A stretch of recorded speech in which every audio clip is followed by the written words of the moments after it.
delay on you. But but as long as it matches for you, it doesn't. It absolutely is. Yeah, spot on. Susan says hi. Susan. Why do I not see comments? Oh, hi Susan. How you doing? I got it there.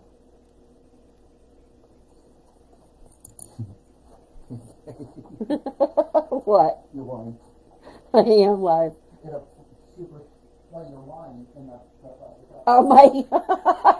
So I have I shouldn't even say this, but I have a little bit of wine in a plastic princess cup. Enough said. It is Saturday after all. Hi Betty. Good to not see you. I can't see you, but now that I know you're there. And did you just? I think you just purchased this, right? Did I? Because I get a notification through my phone. So yay.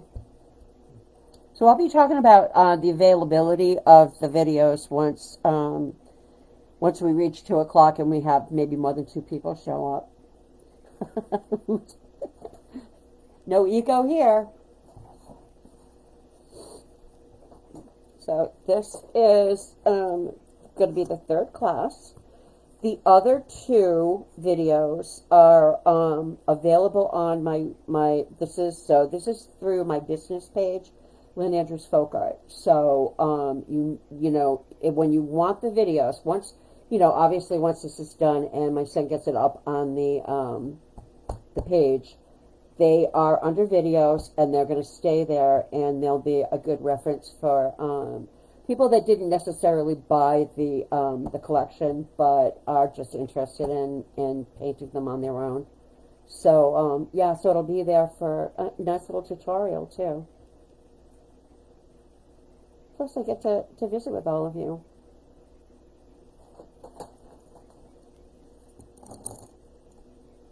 I did look at my account and realized I hadn't bought the pattern. Makes a difference, doesn't it? Having the pattern. Yeah. So I did jump ahead and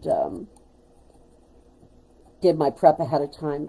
I mean, I'll go through it. I'll explain it, but it's such a boring process, right? On the first one, on Bittersweet, the little pumpkin, I think, go through the whole prep process. So, which is really important. You don't want a nice smooth surface. So I used sealer, sanded it, a couple of layers of the base coat color, and so on. But yeah, happy Saturday.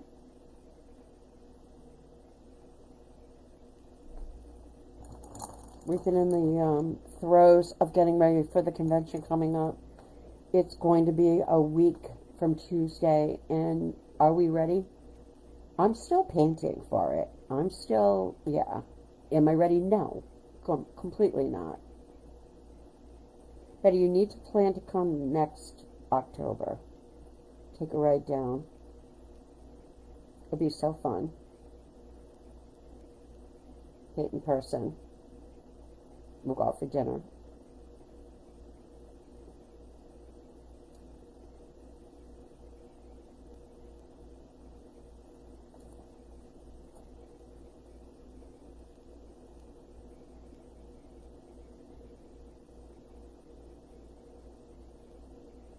Jesse, what does this mean, insights and views? Is that right now, or is that previously? You right below the screen. You see. It shows you who's on it. Okay. All right.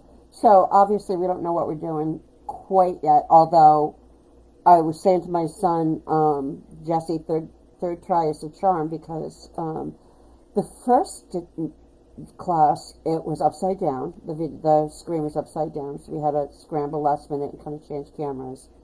And then there was like a lag in time between what I did. Like, this is live. This is me actually doing this right now. But there was about a 15-second lag from what I was doing to what actually showed up on my screen. So I assumed it was that way with everybody, but apparently it was only me. so I sounded like a lunatic. So you'll get a, if you watch the first video, you'll get a kick out of that. But Well, they can't even tell. They don't notice it because they've seen it. well, I mean, all I did was talk about wait for it. You know, it was crazy. But hi, Debbie. How you doing? I know. Hi again. I'm gonna wait a few more minutes, and hopefully we'll get a couple more people. But I am all ready. I've got my little paint palette all out and about, and got my prep done. So I guess I can talk a little bit about the prep because it's going to be recorded anyway. Because this is the Baltic birch. It's really, really nice wood, but it does have a grain to it. So we had contemplated doing this on MDF through the laser blowforge, but it's not the same as wood. So so my husband cut them, and what I did was sand it really well, and then I did a layer of the Americana multi-purpose sealer, of course. When that dried, I did a light sanding. I used 220 grit. Did a light sanding, and then I applied my first layer of celery green on this one. And when that was dry, I always feel it and rub my hand over it. And it was had a little burr to it, so I did a light sanding again, and then I did a second layer of the celery green. And then at that point, I just line my piece up rather than actually use my line drawing, and taped off the section here and painted the stripe Gray Storm, opaque Gray Storm. And then when that was dry, I came in and I did Dove Gray down below. So that was the prep. Transferred my line drawing on, and here we are. So hey, let's just dive in. All right, I say yes. So we're going to start with Kitty Cat's hat, and that's going to be lamp black. Could you let me know if the lighting is okay, if you can see all right? If there's any area where it looks dark or anything, because it's good for me here, but that doesn't necessarily translate to you guys.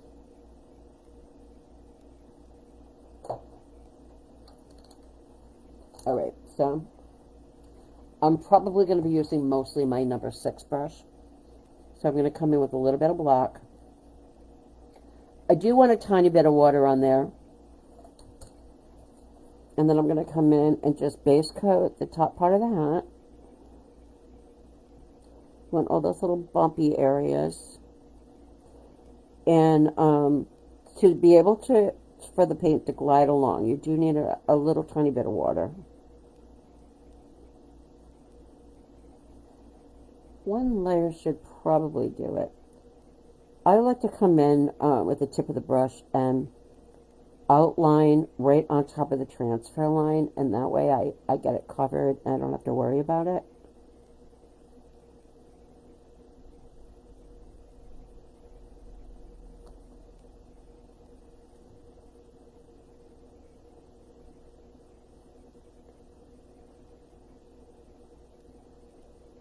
This is honestly out of the 4 of them. I probably shouldn't admit it, but this one's my favorite. And the beauty of this too is if you make a boo-boo, you can just come back in with your celery green and fix it. Okay, so the top part of the hat and then the brim, that is also going to be black. The underside is going to be Gray Storm, so I'm just going to do the top part, kind of wrap it around a little.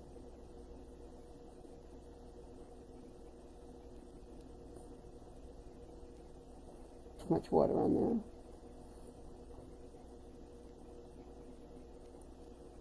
there. Wrap that around. Yes, I love tiny detail. Right. I'm going to dry it.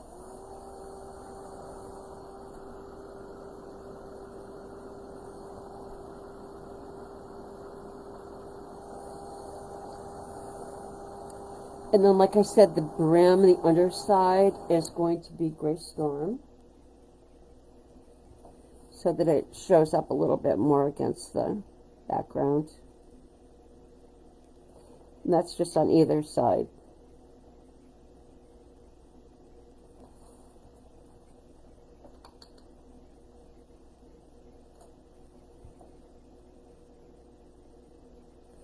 If there's any transfer lines that you weren't able to paint over or cover, I just come in with whatever my base coat color is. In this case, it's the celery green, and just kind of paint over it or wash over it.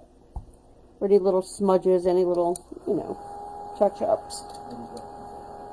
What, honey? Hi, Sandy. How you doing? You just started.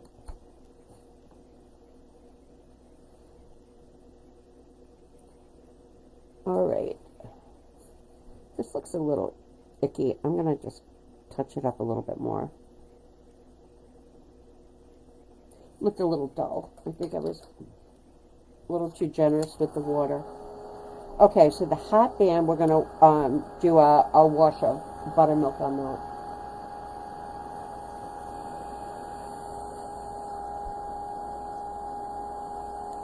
Problem with my heat gun is that it heats everything up and you need to wait for it to cool off.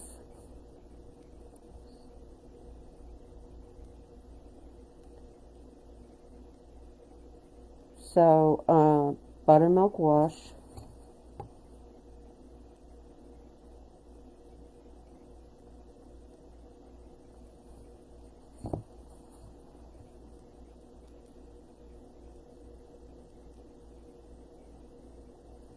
Number 6 floater, right on the tip, cover those little transfer lines. So this will probably be a little blotchy. I'll give it I'll find a tiny little mop, a 1/4 inch. Give it a little mop, dry it, and then give it a second layer. You want this fairly opaque looking.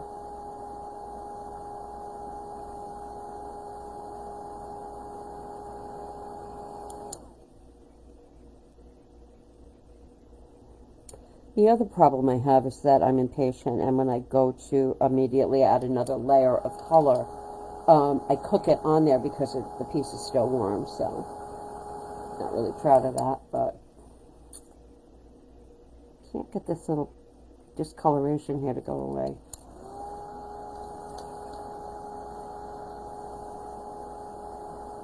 Alrighty.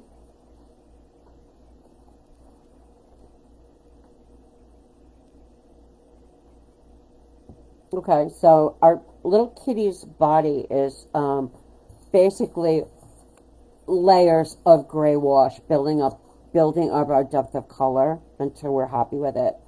I did come in and shade with a little bit of black, so knowing that we don't want to get the gray storm so opaque that it's too close to the black. We need that.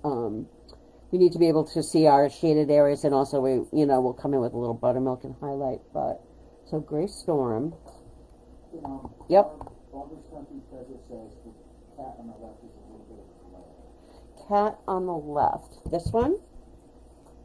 It's probably because of this light I have on. How about that? Is that better? Yeah, 10 seconds.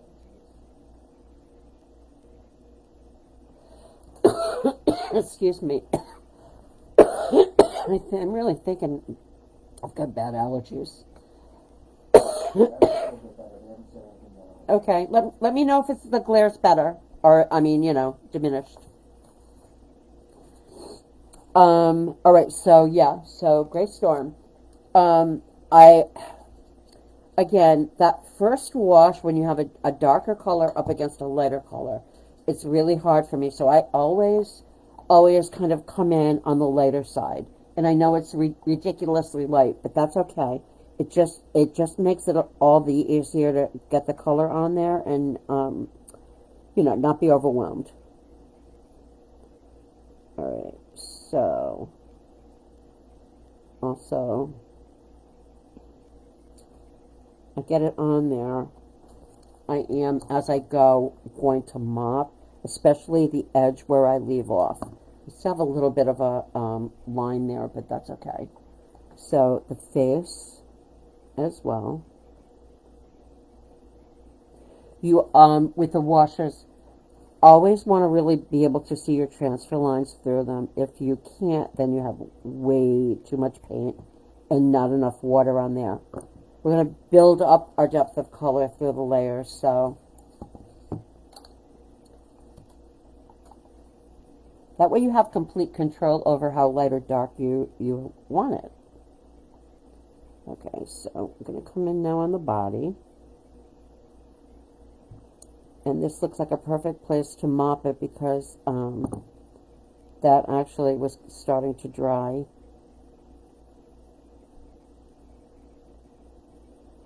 And it's alright if it looks kind of a little uneven and blotchy to start. It's generally part of the process.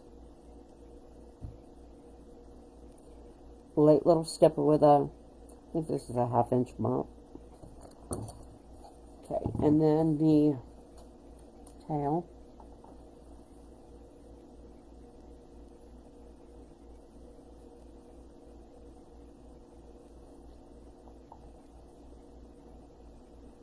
You guys can see okay, right? Yeah, we sit on. Okay. We've come a long way in 3 classes, huh? This is our first venture into Facebook Live on our own. And by on our own, I mean like not really knowing. Well, my son Jesse kind of knew what he was doing. I, on the other hand, am oblivious to it. So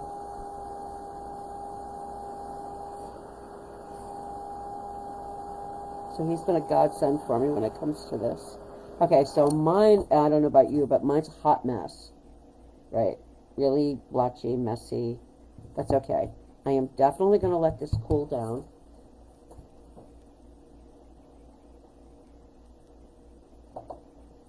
If you end up getting it too dark, you can always come in with a lighter layer where you mix a little bit of buttermilk with your Grey Storm and do a light wash on top. I've done that many times. Okay, so this is cooled off enough. I'm going to come back in now and do another light layer. And I'm thinking this should probably do it. Could be wrong, but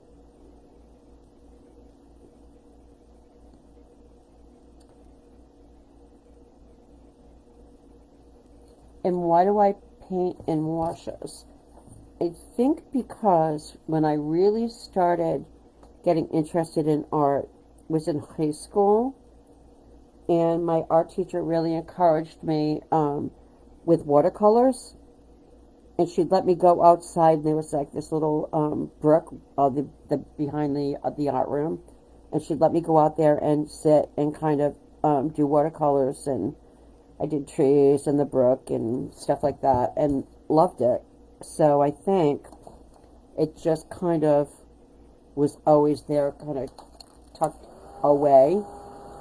So when I, fast forward, got married, had kids, and wanted to paint again, my inclination was to, I bought acrylic paint, Ceram coat actually, at our drugstore in town.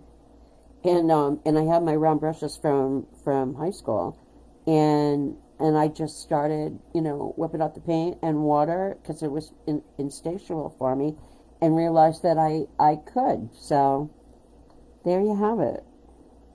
So I didn't really know what I was doing, but I guess I created this little comfort area for me. But then I realized with acrylic paints you could also do nice deep solid coats. So it was just a win-win. Alright. Need a pencil. There is a little section, it's kind of deceiving. A little section right here where there's pumpkin and then there's cat. So this little section right here is going to remain green. This part is the pumpkin, just because there's a little bit of a gap between the two legs. All right, so my only issue I'm having on mine is that I got a little heavy on the lower part of the kitty. So I'm going to come in with a little bit of buttermilk.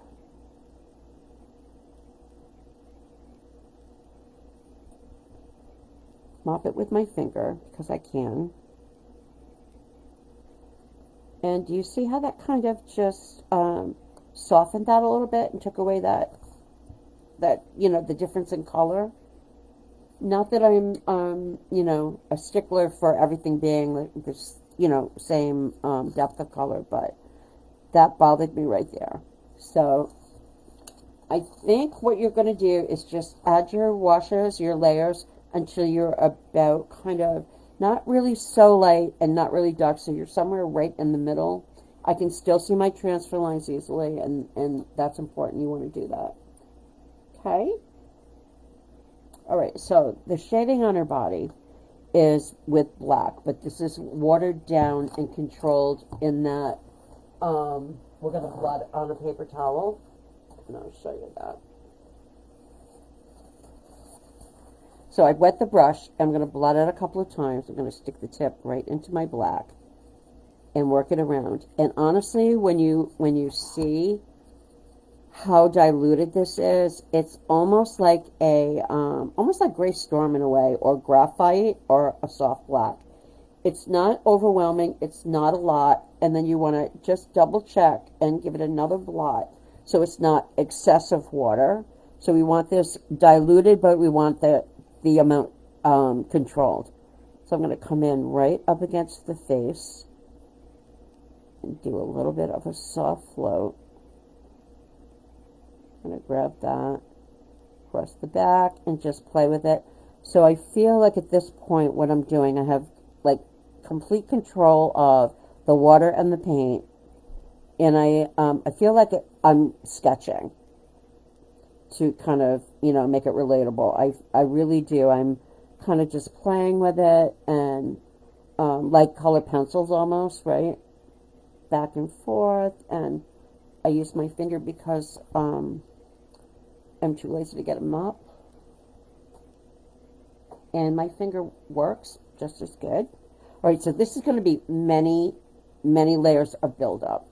So there, then under the chest area here on this leg, up against the chest, we're going to define that and shade it.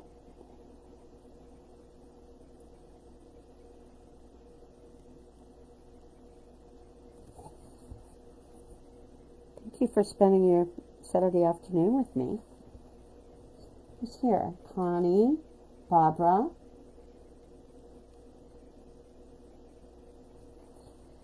If my eyesight was better, I'd actually be able to read your comments, but my son's on it, I think. Okay, and then this other leg right here in the front, we're going to kind of come in right here up against the chest. We want to define that leg a little bit. I don't really want to make the chest dark, but I do want a little bit of a shade up against that leg.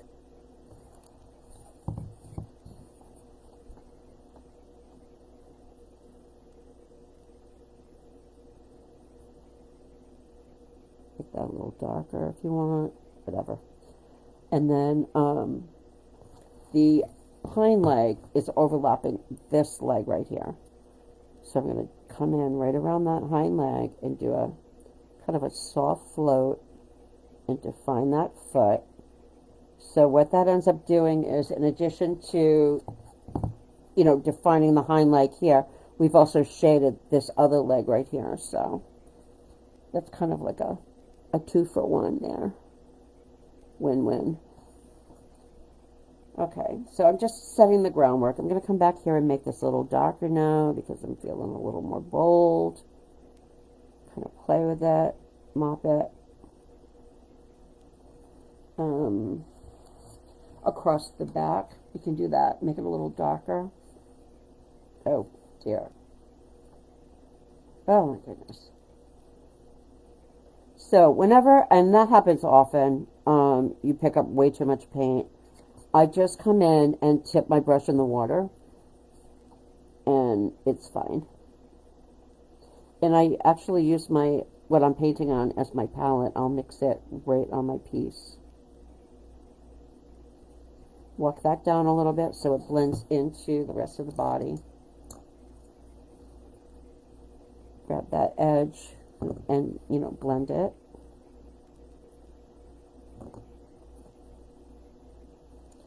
And then the tail, I think I'm going to leave the tail for now. Because the hat band up here is nice and opaque black, the ear is standing out on its own. We're going to come in with more black, and we're going to fill in the little shaded area of the ear with black. I'm going to dry that. I just put my hand in it.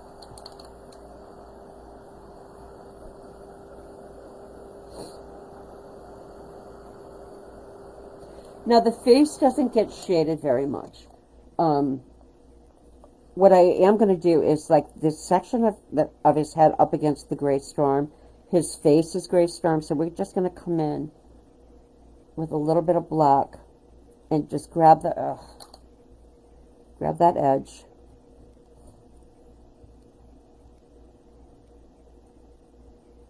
To define the shape.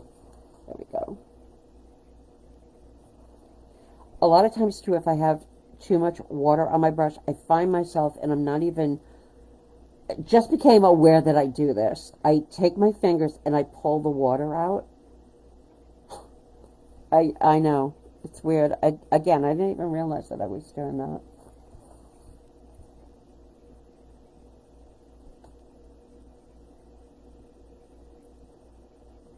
All right. Now I'm just going to go back now and do another layer of shading and make it a little darker. So once you've got a little bit of color already on there, it's easy to come back and be a little bolder, right?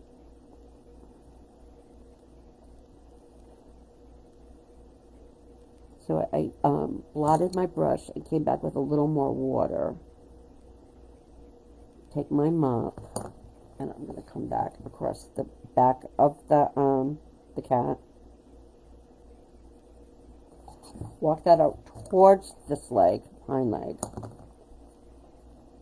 And now we can kind of add a little bit of black wash to the tail.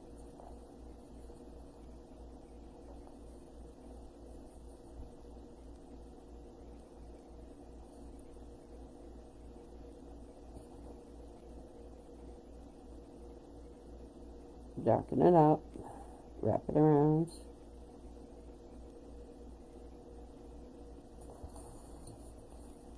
Okay. Come in here again. All the areas that we did a little bit of black, we're going to come back in and enhance that a little bit.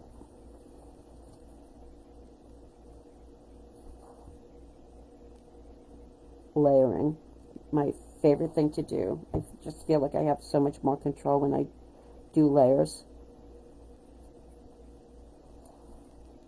Okay, and then the face does kind of look like it's standing out now that we've got all the black on there. I think I'm going to do a little shading on the face. Each time I do something, it comes out different. I'm going to just come in with a little bit of black underneath the face, somewhat.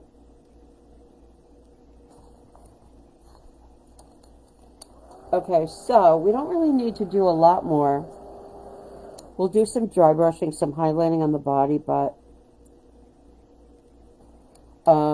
let's work on the face.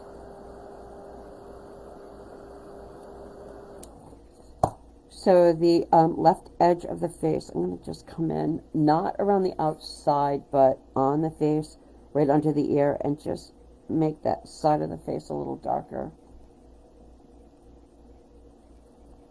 Okay.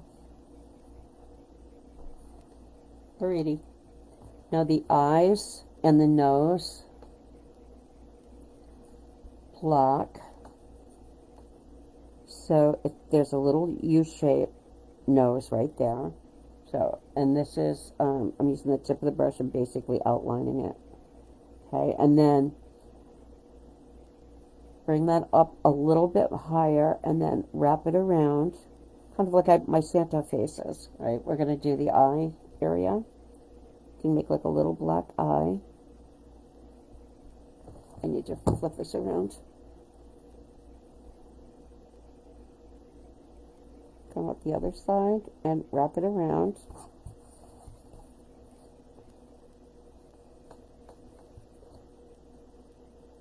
Little black eye. I'm not really making a little black eye in as much as that I'm just kind of making a little black area. And if you find you've got your nose is a little messy looking, you can come in with some Dove Gray and kind of lighten that up a little bit. Right, how I defined that. Then right underneath the nose, there is a little line that comes down, smack dab in the middle, just like a little, tiniest little line. And then I pulled up the little mouth area, right? Little kind of half U shape.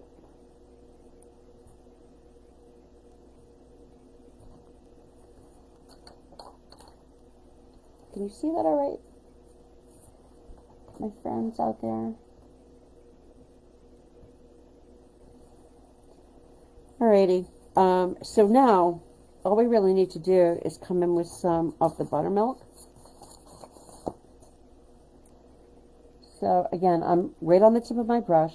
I have a little bit of water in there. We don't want this really, really dark. I'm going to come in right above each eye and do like the tip of my brush. I'm just going to kind of almost do like eyebrows, even though they're not really eyebrows, but a little highlight. Just where eyebrows would go. Okay, and then if you have room, I have one little dot of buttermilk on there for highlight, but it would be good if you have room for a little line next to it for highlight. And then I'm going to fill in the nose with a little bit of that buttermilk. And then the little muzzle area, is that what you would call that on a cat? Yeah. Not cheeks, right? I'm going to take my finger and kind of smudge that so it's not really, really bright. And then underneath the little mouth area here, I'm just going to tap in a little bit of the buttermilk there too. Looks like Puss in Boots, that cartoon with the little goatee.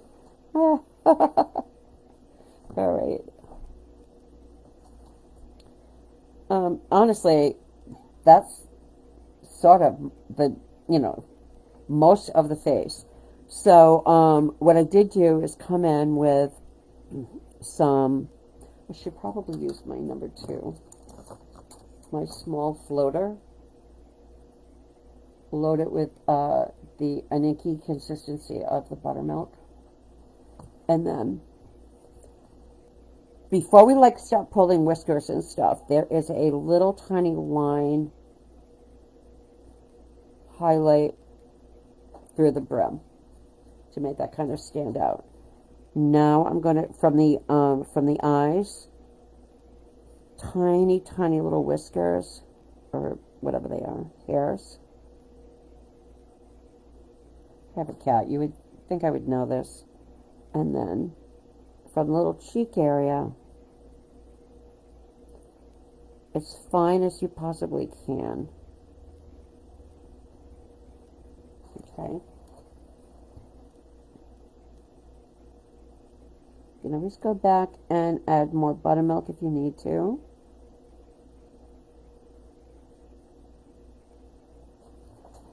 If you're happy with it, leave it. That's my advice. Don't go messing around and fussing with it because you know it's going to happen, right? So the only other thing on the kitty is some highlight. I'm going to use my number 4 stippler. It's kind of the appropriate size, and I'm going to load it with my buttermilk. Work it in really good. And then wipe the excess off. It's a true dry brush. And then right here in the hind leg,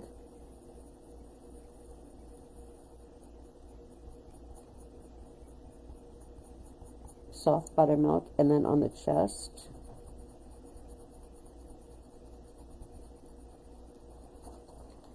Aww.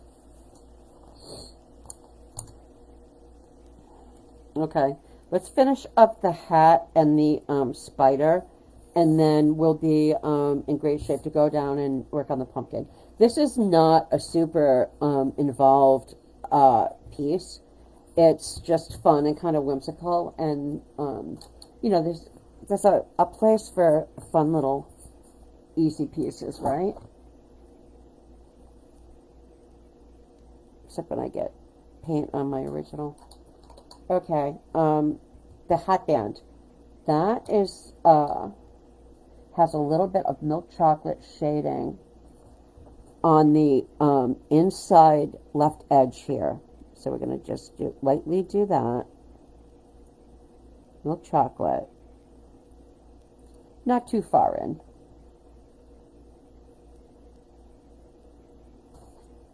Just enough to give it a little shading.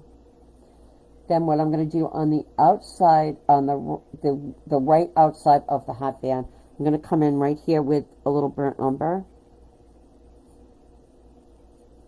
I'm so lazy that I used my finger to do that. It's alright though. And then we're just going to kind of bring that up and over a little bit and warm up that little area inside where the hat's tipping over.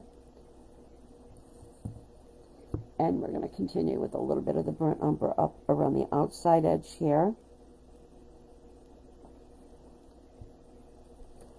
Kind of gives it like a little cast shadow.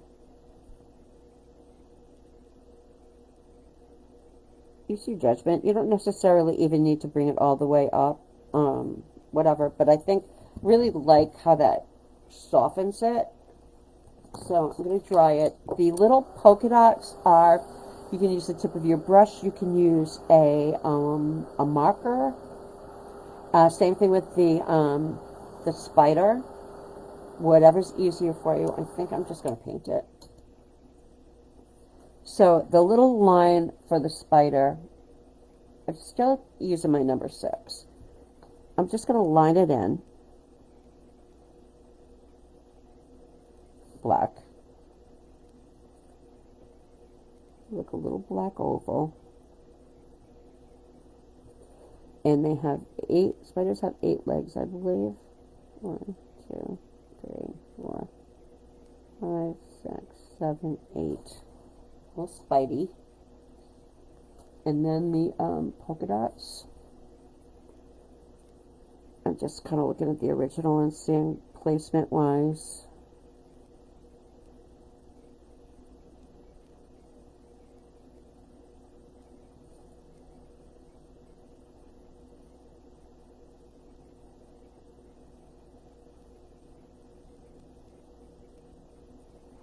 Oh, there's always one that I mess up. Always.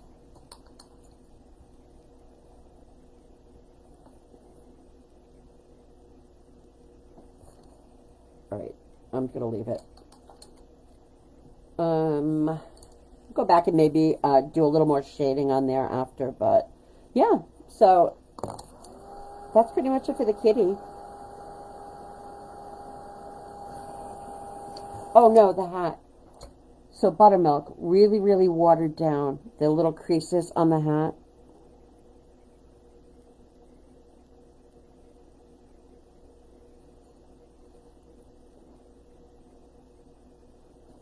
Okay.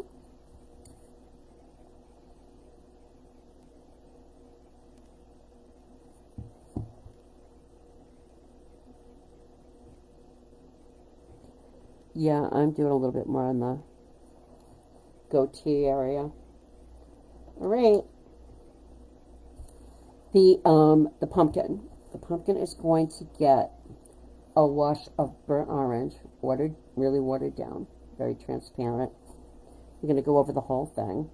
Did I do buttermilk on this? No, I didn't.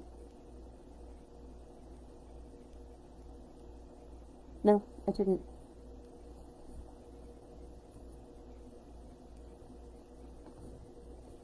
So, the little pumpkin area right here. Remember, you still want to be able to see your checks through there.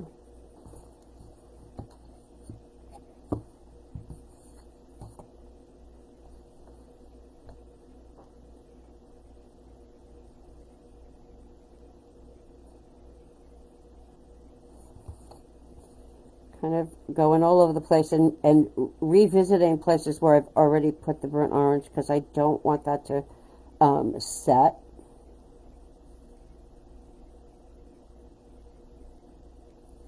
And even if you get some orange on that tail, it doesn't matter because we could go back and touch that up. Oh, come on.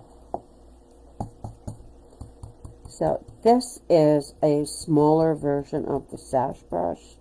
I don't even know where I got it from, but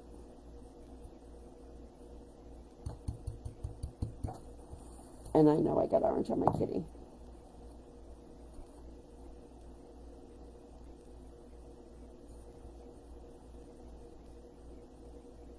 I really don't know how that happened. Oh well. Okay. So we're going to do that. Mop it, dry it, and add a second layer of the burnt orange. And then when we're done with the two layers of burnt orange, we're going to do a light layer of spiced pumpkin to brighten it up. I'm going to let this cool off a little bit though. And hate that I got pumpkin color on my kitty.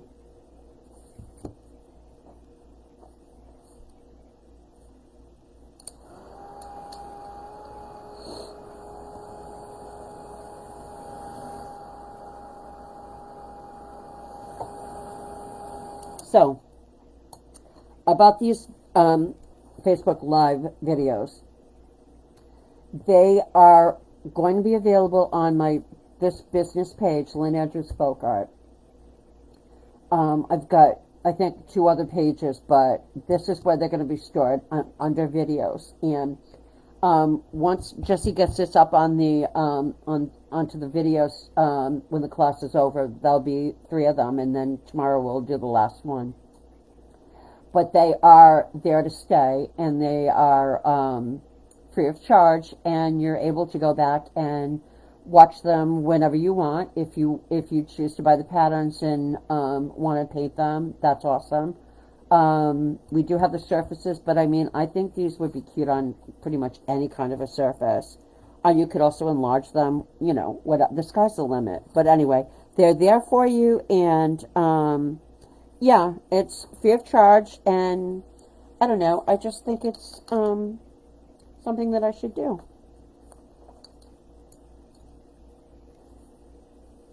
So, second layer. I did pick up a little bit bigger brush. I believe this is the 8. And like I said, you can still see transfer lines through it. I started at the bottom because it'll be a little darker. As I walk that wash upward, it'll get lighter towards the top, and that's kind of what I want.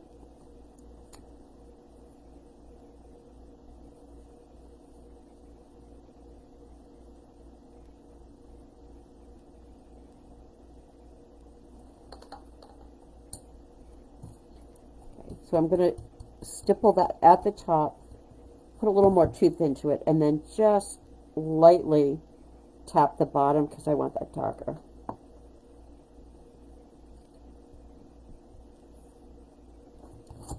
Yes, I put my hand in the orange.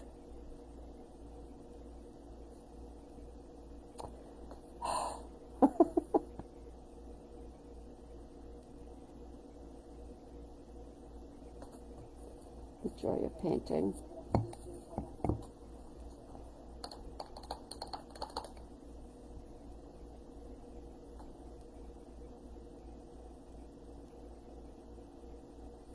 All right, okay. Covered. I'm glad you can't see me.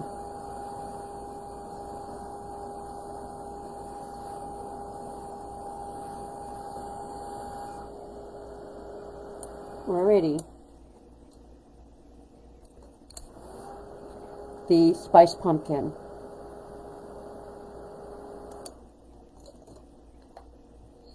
Beautiful color. I love it. I do need to let that cool down a little bit though. Yeah, you can see the difference, right?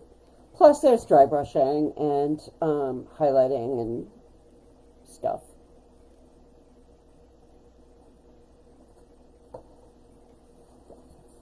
Okay, spiced pumpkin.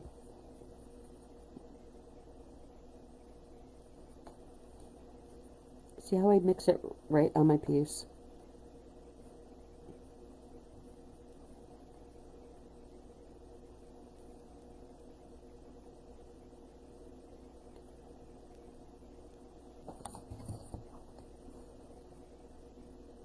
And again, I keep kind of going back and playing in different areas, just moving it, just to make sure that it doesn't start to dry on me.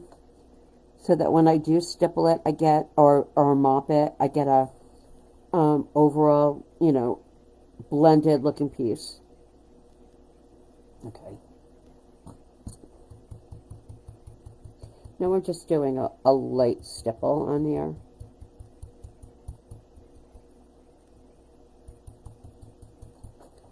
Yeah, pretty. Nice and bright. And now just filling in those black checks.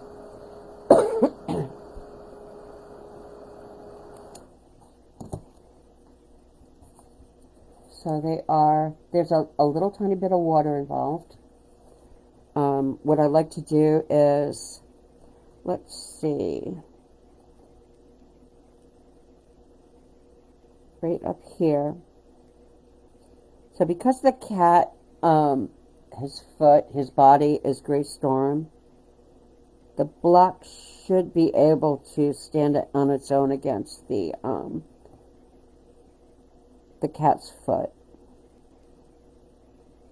And I'm just really taking my time and filling in those little lines, those little squares, or partial squares up at the very top, alternating. I outline the edges and then I just fill it in. That seems to work for me.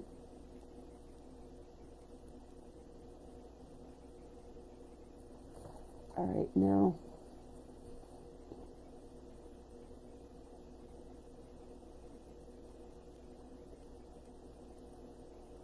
I can always tell when I need more water because it's a fight.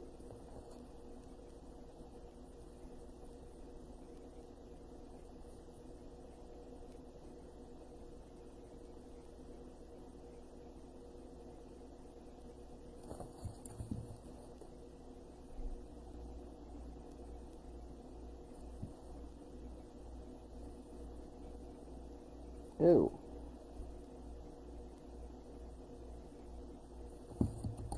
Jess, did you send that to Patrick?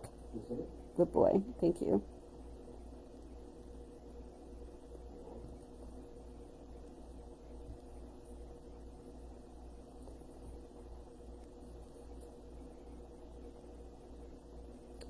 I have a very, very nice painter in France who was lovely enough to translate one of my patterns into French for me. So, if you're watching or at some point, Patrick, you hear this, thank you so much for going above and beyond. That was really special.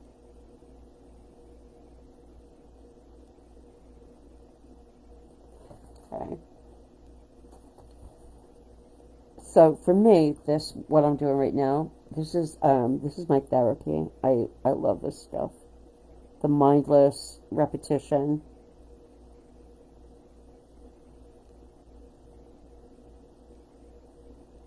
you take your time.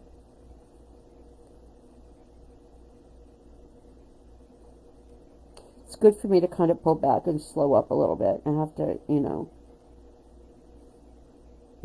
go so fast.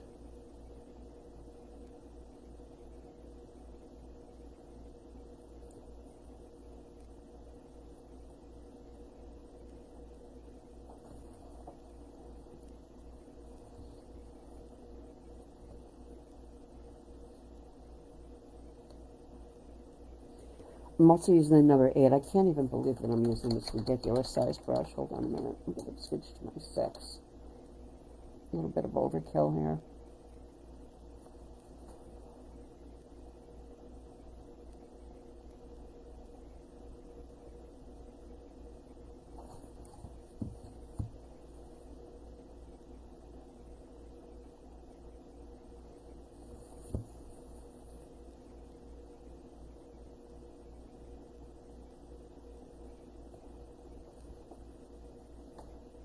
Oh,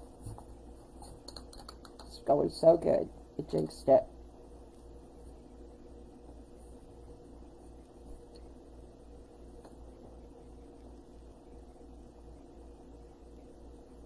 Yeah, take your time. Be like Lynn.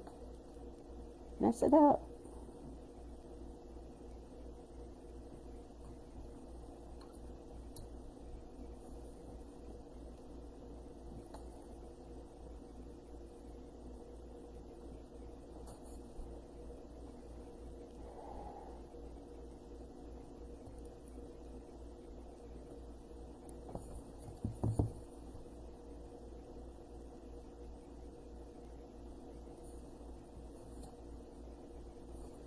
There's really not a lot more left to do.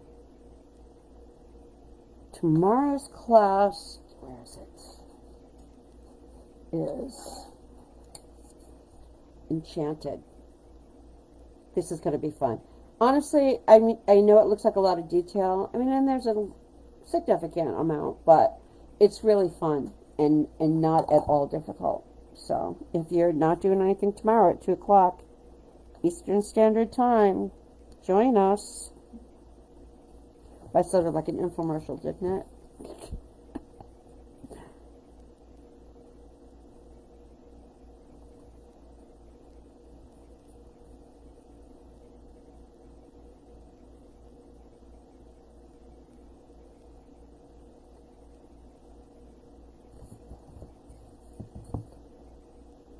Hey, I'm wondering if any of you watching are painting along. I know a few people were. That was their intention, but let me know if you're painting along or not.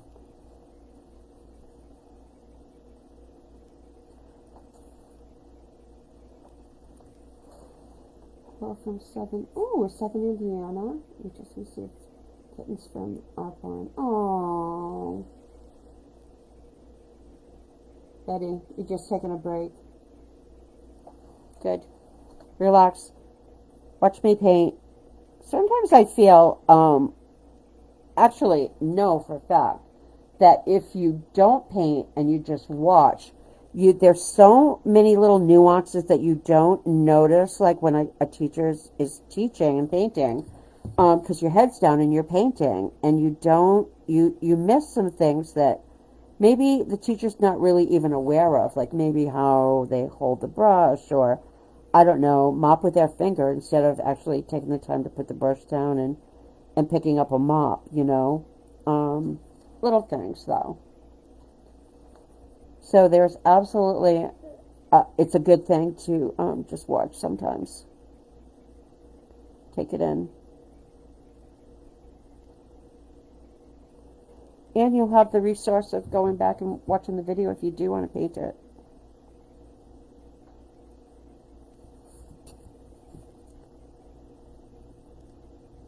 So we are in the throes of getting ready for New England Traditions Convention. My husband and I are like crazed. Is that a good way to describe us? I would think. And what happened last year when we did it, I continued to be like, putting out new designs and stuff. And what happened was we were so busy with orders, because this is the season where you guys start gearing up for your shows, and you painting for gifts and things like that. We were so busy with orders that we were falling behind getting ready for the convention, and just about lost our minds. So what I've done this year is I haven't released a lot of my new stuff. So when we get back from NET, which is, I believe, Columbus Day weekend, so like the 13th, I want to say, something like that, I'm going to have a lot of new pieces to put on the website. And I haven't painted the back, but I just finished my new 2024 Father Christmas, so I'm really excited about that. I've got some of my flying angels. I'm hoping to get the winter one done, but the flying angel series. But you know what? I'm really thinking that's not going to happen before that. And I have to finish up the last 2 ornaments for the Ornament of the Month non-club, November, December. So there's a lot left to do in a week. So yeah. Crazy time. It's nice to be able to sit here and relax and paint. So, Debbie Peter's thinking of you. Oh, Debbie, that doesn't surprise me. A lot of people just watching it, they go to watch the YouTube videos. Nice. They can't keep up, so. Oh, no, and honestly, guys, I'm not doing this as like a Zoom class where we paint along with each other. It's not. This is strictly a tutorial for you to go back and resource the video and, hopefully do it on your own. And also, please keep in mind, too, email me if you have any questions about anything. I'm usually pretty good about answering back. Sometimes I miss them. Sometimes I'm a little overwhelmed by the sheer volume of emails, but it's not because I don't want to answer you. It sometimes just gets lost in the shuffle. But yeah, I'll be happy to answer any of your questions. Okay.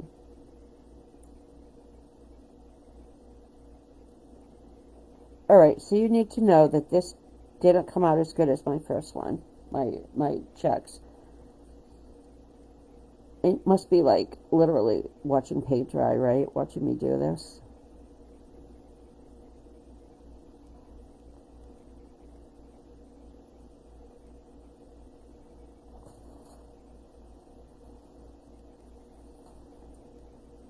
Bonnie only just said, I hope you do a Christmas series like this.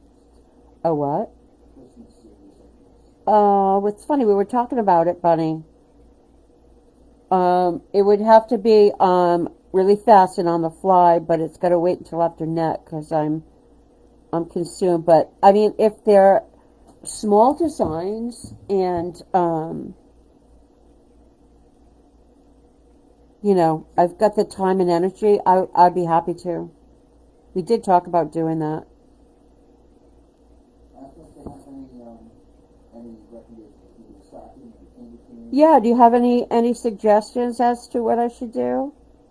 Shapes, or should it be on the same surface and then 4 different designs or 3? Your feedback would be great. And I feel like these were not, I mean, there's enough detail to make it kind of fun and interesting, but not so much that it's overwhelming and scaring people. And I also really am hoping a lot of people that are interested in painting but were intimidated to start would maybe see me do this and realize it's doable, right? So I am done with my checks. And I feel like I kind of lost a little bit on my tail here, so I'm going to come back in with a little lighter gray. It's really light. That's all right. You know what? I'm going to leave it because we were going to highlight it anyway, so that's good. All right. So now, the only thing I need to do, there is some burnt umber floating on this. Doesn't really show up so much, but it does give it a little bit more shape. So burnt umber, watered down. I'm going to come in around the inside edge, and this is because I'm right-handed. This is my comfort level. I'm going to go right up against the seam here.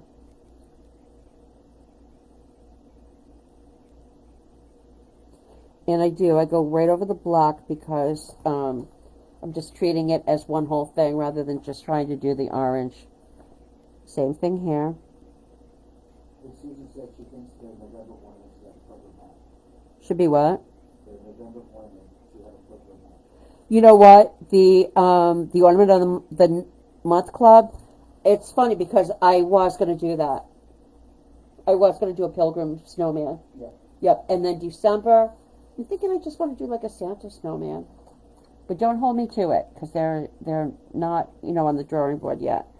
But I definitely need to get them done in time for net. So sometime next week I'll get them done.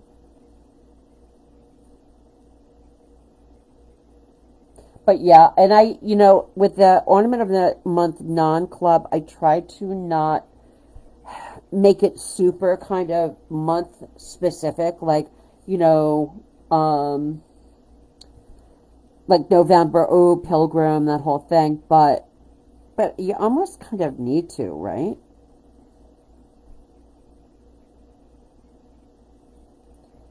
Okay, so almost done with that. I came in underneath the tail with the burnt umber.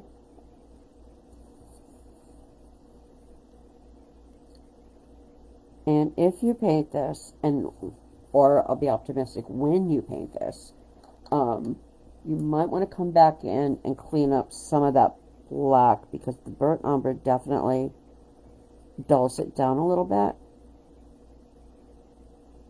Let's see. There. That looks yucky. It just makes it look a little dirty. I like it on the orange, but I don't like it on the black. Okay, so I think that's good.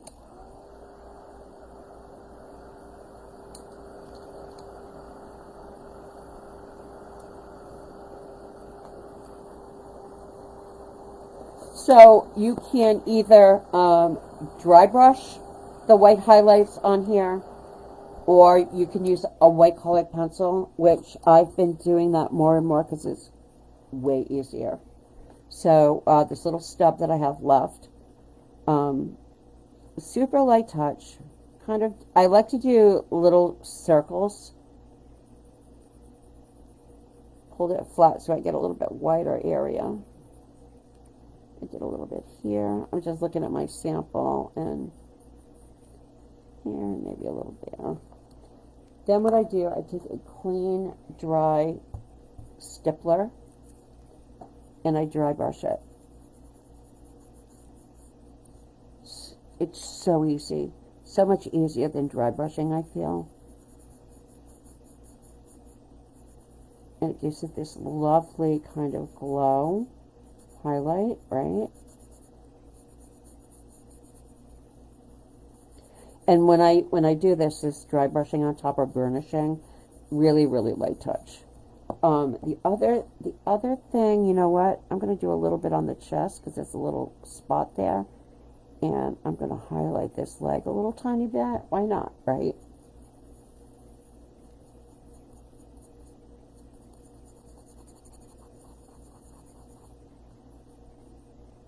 Maybe a little bit on the hat. I'm just making this up now.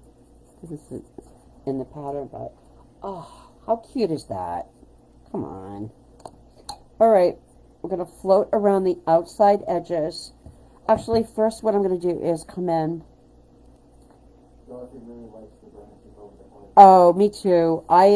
So the colored pencil, I'm not somebody who has the patience for that, to do like a whole piece with colored pencil, I'd lose my mind. However, little bits of it on top of paint is phenomenal. So I've been doing that more and more, and I love it. So in that respect, I will continue with the colored pencil, but just as an add-in. I mean, you can even take a really pretty orange and, you know, highlight some of the little orange squares, but that's for another day, right? Okay, so milk chocolate now we're going to come in with.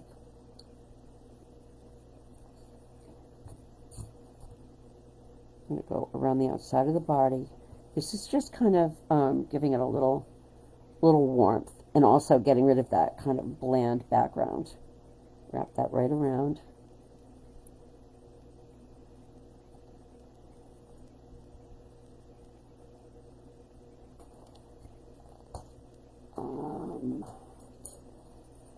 Running out of clean mops. So I know we had done burnt umber up here earlier, but that's okay. You can kind of morph the two together, the milk chocolate and the burnt umber. Then I'm going to do the other side.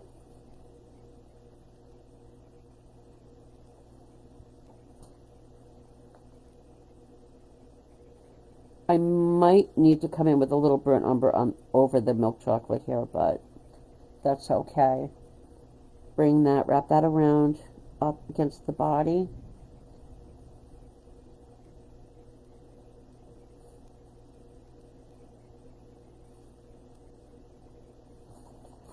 Try it. I am going to come in with a little bit of burnt umber on there. Just around the outside edge of the pumpkin.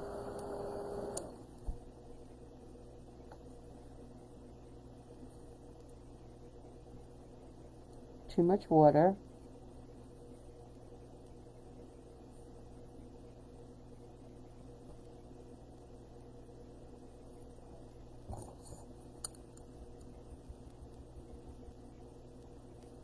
Okay.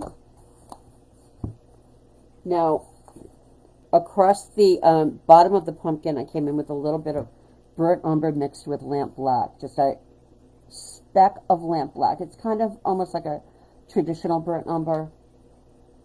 It's got a little, you know, a little bit of black, a little bit of burnt umber in there. And we're going to come right across the base and float. You can always pick up a little more black if you need to.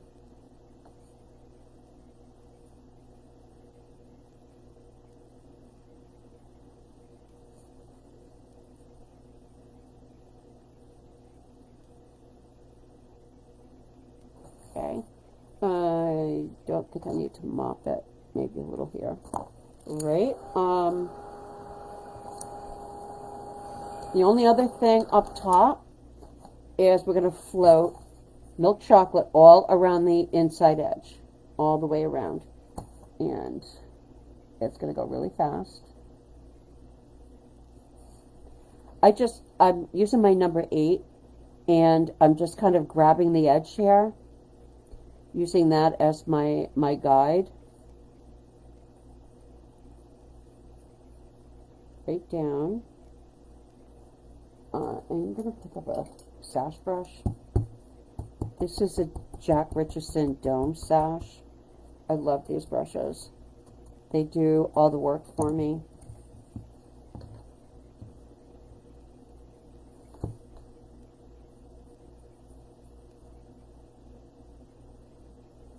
And I really like using the milk chocolate now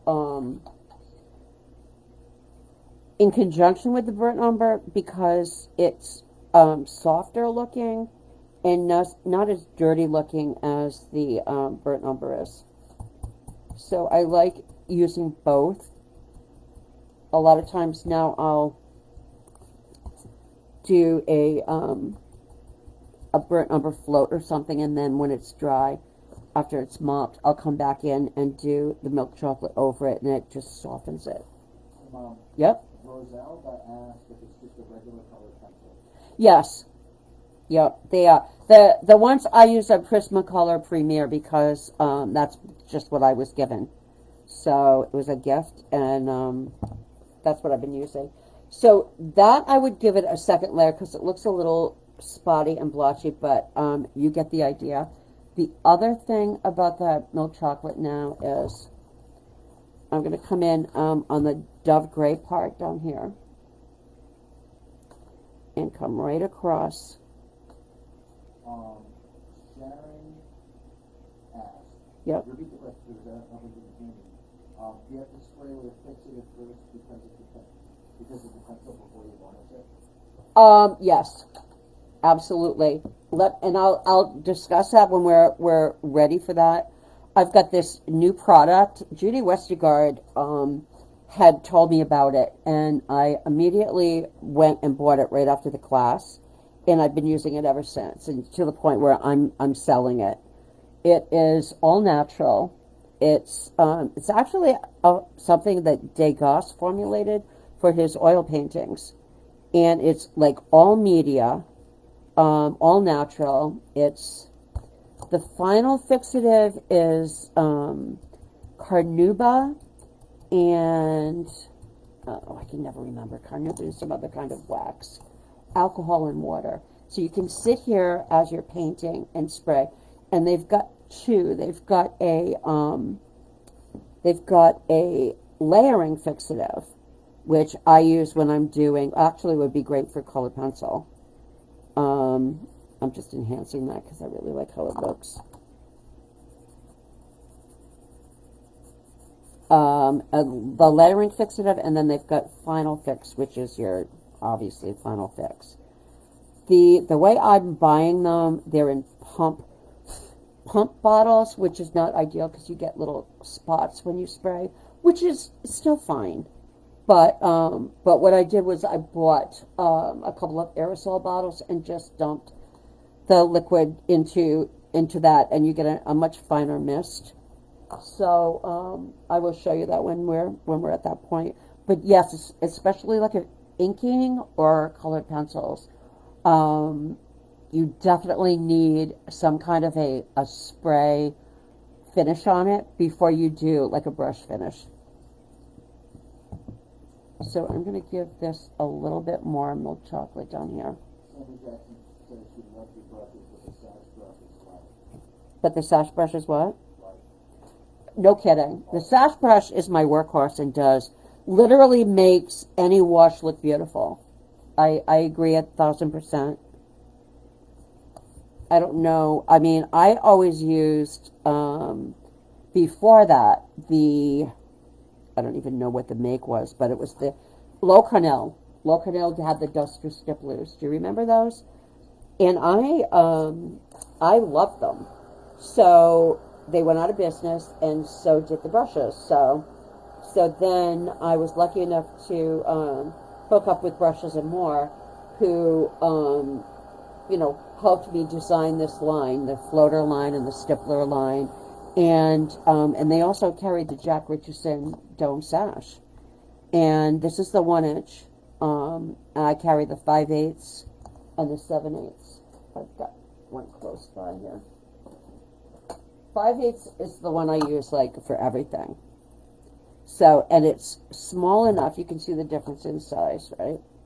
Small enough, like if I need to do a smaller area, I kind of scrunch it together with my fingers and do that. This is phenomenal for Santa fur. Any kind of a texture you want on something. I just did a design and did a base coat, and then my second layer was the same color, but I stippled it on, and it kind of gave me a raised grain. I feel like there's nothing that brush can't do. All right, anyway. The little berries down here. I'm going to come in with very light milk chocolate. I'm going to switch to my number 2. I just came in with little fine vines. Kind of twirl my brush and twist it as I go. Sandy Jackson wants to know if you're going to have to fix for sale in that. Yes. Yep, you bet. You have to repeat the question, but you can hang it. Sandy, yes, I'm going to have the final fix at net. Yeah. I mean, honestly, I'm a person of my word. I would never sell something that I wasn't 1,000% on board with or use. You know, it's so great. So anyway, we're doing the little berries down here now. I'm gonna take some plantation pine, the tip of my brush, and I just kind of press. I'm not known for my fancy stroke works or any of that, but I can press and push down and pull up. So, and really, this is the tip of this, and this is the 8 that I'm doing this. This is plantation pine, and I'm doing these cute little dried leaves here. Alright, so that's just to kind of fill in. Then I'm going to take my stylus. You know what, before that, I'm going to do my lettering because I'm going to do stylus dots, and I do not want to get my hand in it. So, good old 08 Sakura Jelly Roll Pen, white. Michael's Amazon Prime, I believe they're under $2, and I did all my lettering using these. They're really great and quite reliable, believe it or not. So I say, if you decide to paint this, use your own handwriting. It'll be so much easier for you. And I'm just going to eyeball it. Of course, you want a pen that's actually going to work.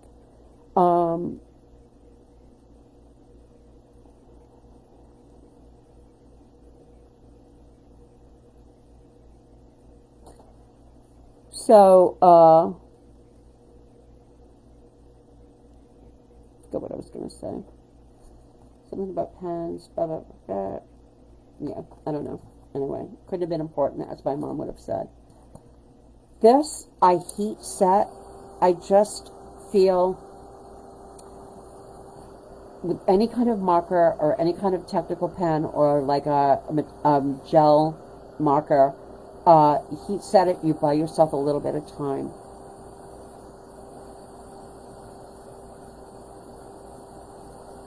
Okay, and as far as the berries, they are stylus dots of, they're supposed to be, look like, I can't find my stylus.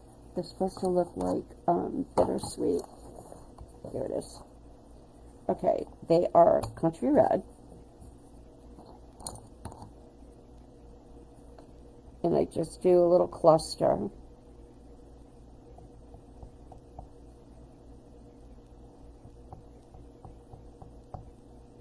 You can make some a little bigger if you want. Then you can do spiced pumpkin. These I'm going to make a little bigger. I don't know why, but I did on the original.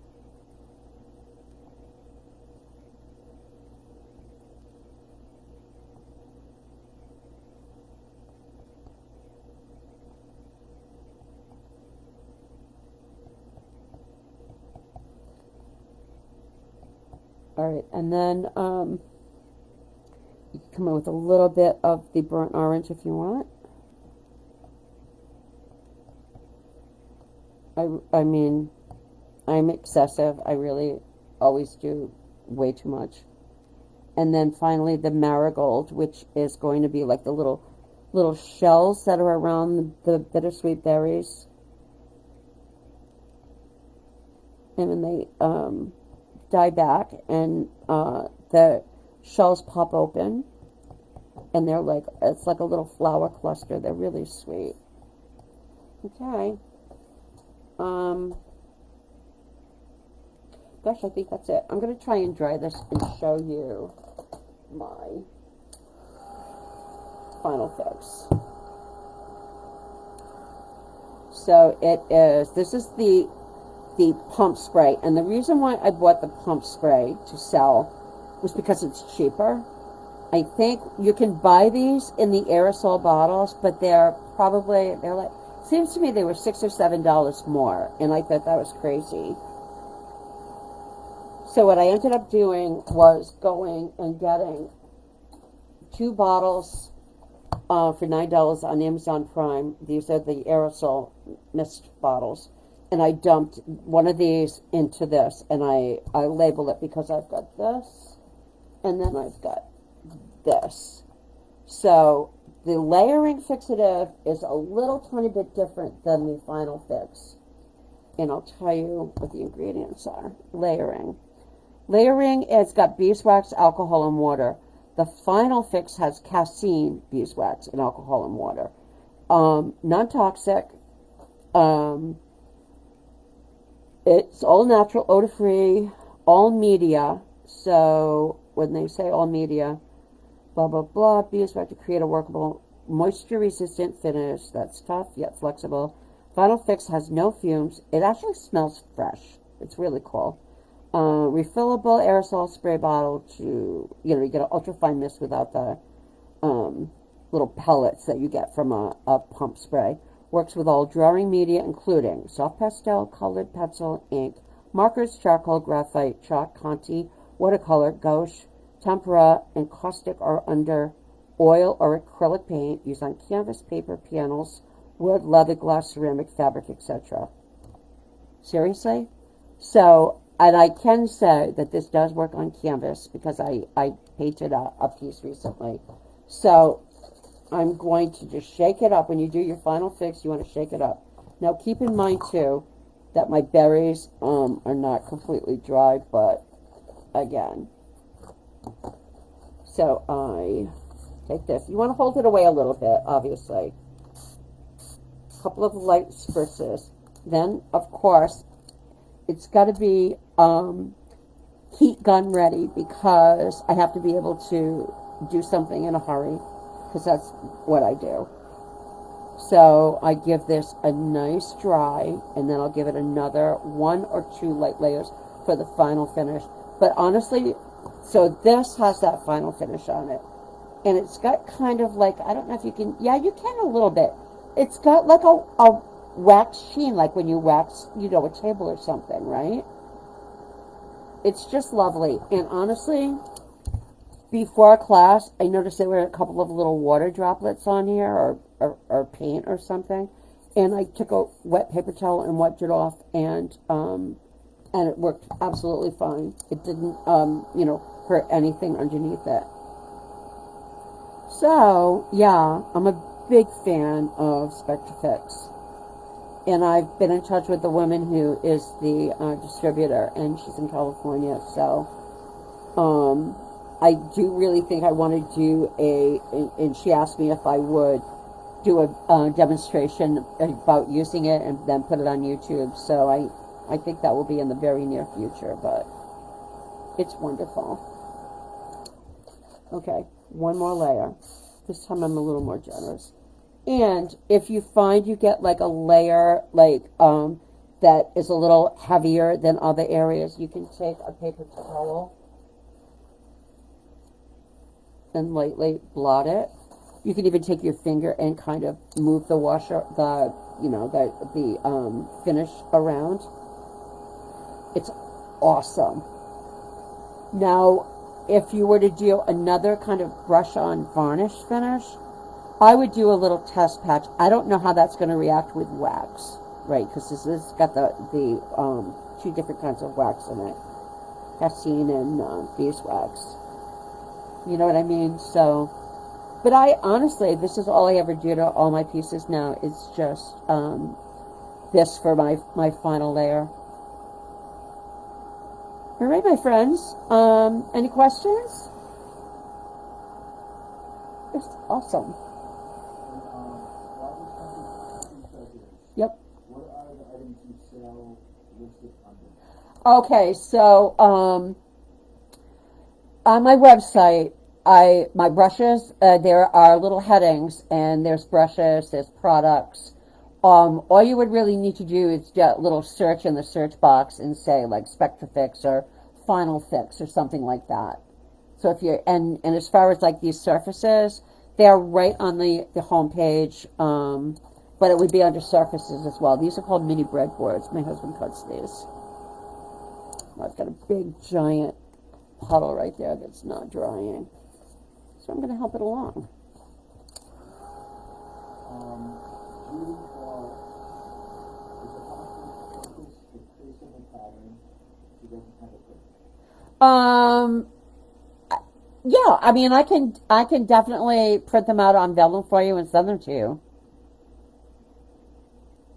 I would need your address, okay? Yeah, have Judy send us a message with her address. Okay, Judy, send me a an email with your address, and tell, just mention that you want the printable vellum, and I will print that out for you and pop it in an envelope. All right? Yeah, it'd be kind of hard to do that without a printer.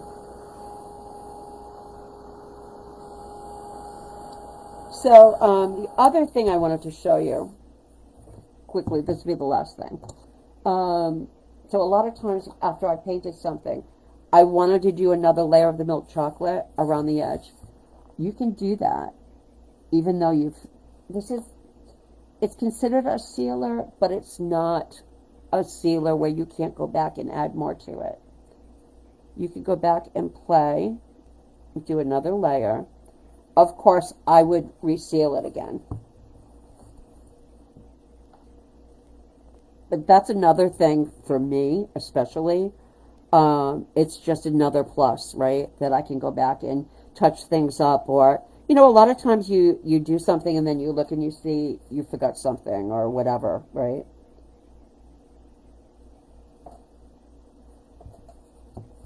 There.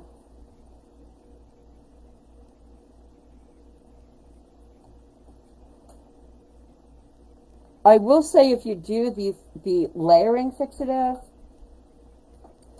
don't overdo the layers. Use it here and there, because you will get a wax buildup where it starts to, if you start to paint, that's the layering, you start to paint. It's hard to kind of move, well, with me and the washes, it's kind of hard to move them. The washes, it gets a little gummy feeling. It's not impossible, but it's not ideal.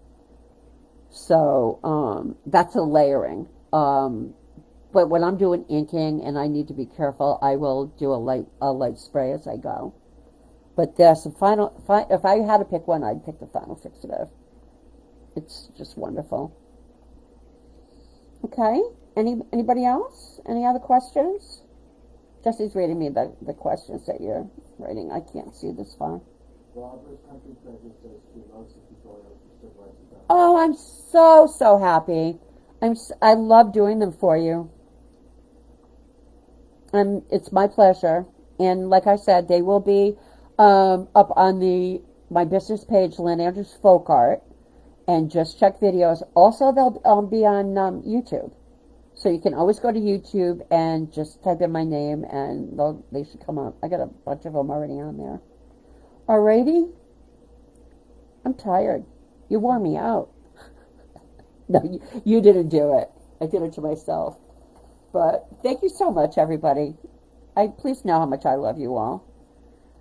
All right. So if you have time tomorrow and you're not doing anything, 2 o'clock, we will be doing my Enchanted. All right. Thank you so much, everybody. Have a great day and a great weekend. Bye.